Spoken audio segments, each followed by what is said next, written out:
তার আগে ওইভাবে থাকো, কিছু কথা বলে নি, যেহেতু ফাইনাল ম্যাচ তো, তারপরে ফটোটা নিয়ে খেলা স্টার্ট হয়ে যাবে। জাগ্রত স্পোর্টিং ক্লাবের যেহেতু পিছনের অনেক কথা বলা হয়ে গেছে সবাইকে, তো এখানে আমরা এই সকাল থেকে এই পর্যন্ত আমরা 6 টিম আমাদের এই টুর্নামেন্ট থেকে বেরিয়ে গেছে, আর 2 টিম আছো তোমরা। তো এখানে ফাইনাল ম্যাচ অনেক কষ্টের বিনিময়ে এই পর্যন্ত আসছো। তো এখন একটা ফাইনাল ম্যাচ খেলা মানে মনের ভিতর একটা উদ্দীপনা বিশেষভাবে সবারই হয়, তোমাদের ভিতরেও আছে। তো সেইটাকে সংযম বানায় রেখে এই ম্যাচটা খেলবে, কেন এখানে অনেকটা চাপাচাপি হবে। সেই মন মানসিকতা যেন না রেখে, যেমন পিছনে যেসব টুর্নামেন্টগুলো একটু আগে খেলেছো ওইভাবে যেন খেলা হয়, কারণ ফাইনাল ম্যাচে অনেকটা মারা ঝগড়া ঝঞ্ঝাটের সমস্যাটা বেশি থাকে। আমি বারবার কথা খারাপ বলছি না, ঠিক আছে? সেইভাবে যে পিছনের যে টুর্নামেন্ট 2-3টে খেলেছো ওইভাবেই খেলো, তাহলে আমাদের এই টুর্নামেন্টটা করার সাকসেসটা আমরা তোমাদের কাছ থেকে আমরা ভালো পাবো। তো ঠিক আছে, তোমরা দাদা আমাদের সেক্রেটারি বাবু বিপুল বিশ্বাস মহাশয় দুটো কথা, যেহেতু ফাইনাল খেলছে তো 2 টিম, সবাইকে ধন্যবাদ আজকের এই ম্যাচের জন্য, এবং তোমরা পৌঁছেছ তাদের জন্য তোমাদেরকে অশেষ ধন্যবাদ যে তোমরা এত সুন্দরভাবে এই খেলাটা এখানে নিয়ে এসছো।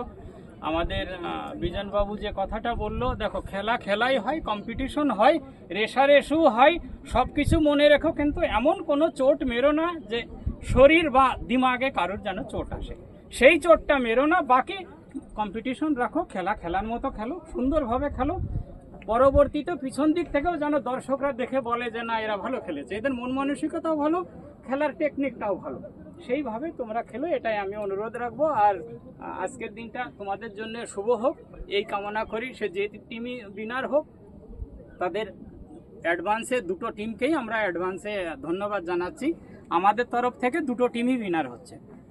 তো এই বলে আমার বক্তব্য শেষ। আমি বিপ্লব বিশ্বাস, আমাদের জাগ্রত স্পোর্টিং ক্লাবের বিপ্লব সরকার মহাশয় দুটো কথা। সবচেয়ে প্রথম কথা যে আমাদের যে ভাই লোকগুলো যেভাবে পাসিং দিয়ে খেলছে, আমার মনটা খুব খুশি।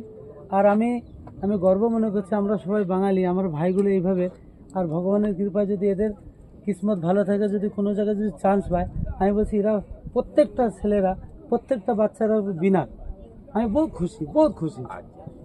আরেকটা কথা আমি বলে যাই, দাদারা আছে, আমরা এই দিল্লি এনসিআর এর ভিতর যেসব টিমগুলো, আসলে আমরা খেলতে গেলে আমরা সিডব্লিউ আন্ডারে আমরা সবাই কিন্তু ম্যাচ খেলছি, সেখানে রেজিস্ট্রেশন করা। আমরা সেখানে সবাই ম্যাচ নামাতে গেলে 8 দলের হোক, 4 দলের হোক, 16 দলের, সেখানে আমরা নিমন্ত্রণ পত্র দেই।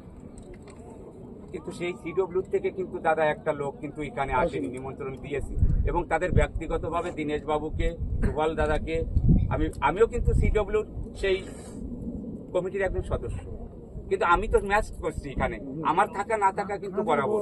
তো এই যে ভিডিও করে এই জিনিসটা তাদের কানে যেন যায় যে এখানে আমরা রেজিস্ট্রেশন ফি দিছি 500 টাকা, সেটার জন্য তো সিডব্লিউ থেকে আমাদের পারমিশন নেওয়া। তাহলে সেখান থেকে যদি একটা ব্যক্তি আমাদের এই ম্যাচে যদি না আসে, তাহলে আমাদের এই রেজিস্ট্রেশনটার জন্য 500 টাকা আমরা কেন দিয়েছি? কেন দিয়েছি? আমি দীপঙ্কর বাবুকে বলবো, ডিকে বাবু সবসময়, তার 1 মিনিট, ডিকে বাবু সবসময় গ্রুপে থাকেন, আমরাও দেখি, মিন্টু বাবুও দেখি। তো এইগুলো আমাদের একটু ধ্যান দিতে হবে, কারণ দেখো কোথাও বাইরে কোথাও কিছু হতে লাগলে বড় বড় সিআর গুলো যারা আমাদের এই ফুটবল, আমরা এত কষ্ট করে, দোকানদারি সবারই হয়।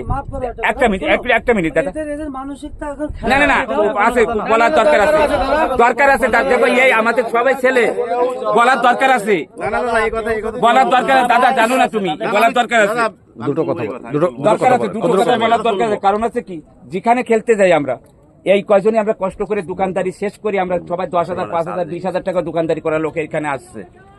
তা সত্ত্বেও আমরা এমন জায়গায় আমরা কিন্তু এইভাবে খেলে দোকানদারি নষ্ট করে দিয়ে খেলতে যাই, কিন্তু পরবর্তী দেখা যায় ডিকে, মিন্টু বাবু, তোমরা আরো যেসব চিনা জানা মুখে এই যে দাদা আছে, সব জায়গায় দেখি, ওই দাদাকেও দেখি, তো আমরা কিন্তু কোথাও যেয়ে কিন্তু সিআর পাইনি, কিন্তু এমন লোকের সিআর দেওয়া হয় যেখানে ফুটবলের সাথে কোনো সম্পর্কই নেই। কেন? তাহলে আমরা এই যে এত কষ্ট করে দোকানদারি 10,000, 20,000 টাকা দোকানদারি করে নষ্ট করে আমরা ওই শাহবাগ ডেরি, এতারদা, এনসিআর খেলতে যাই কোন কারণে? তো এই দিকে কিন্তু ডিকি আমাদের একটু নজর দিতে হবে, যেহেতু আমরা সবাই খেলার ভিতরে আছি। দুটো কথা বলবেন আপনি, দুটো কথা বলবেন দাদা, সর্বপ্রথম দুটো এই কথা কথার জবাব ওনাদের দিতে হবে কি নিমন্ত্রণ গ্রহণ করে করে তোমরা আসলে না কেন আসলে না?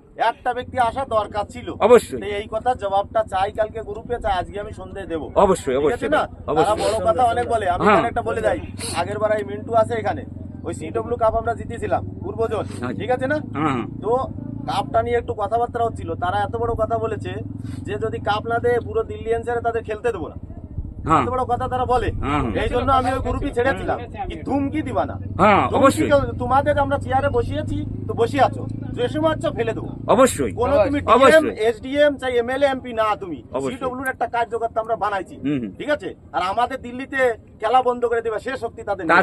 তারপরে মিন্টু বাবু আরেকটা কথা, যেটা আমরা ওই যে 16 টিমের আম্বেদকর স্টেডিয়ামে যে খেলাটা ওই যে জিতে গেলে, আসলে ওখানে কয়টা ব্যক্তি ছিল যে এই ফুটবলের সাথে জড়িত, সেখানে নিমন্ত্রিত হয়? আমি এক সত্যি কথা বলছি, সীতা বাংলায় গিন্নার কারণে যাইনি আমি, আমার নিমন্ত্রণ ছিল সেখানে, যে এমন এমন ব্যক্তি আছে যে ফুটবলের ফুয়াজানেটা সেখানে তাদের চেয়ার দেওয়া হয়েছে। কেন? আগে বলেন, তো এটা থাক আমাদের দুটো কথা বলেন, দুটো কথা ভালো হোক। ঠিক আছে ঠিক আছে দাদা, এই টাচ করো।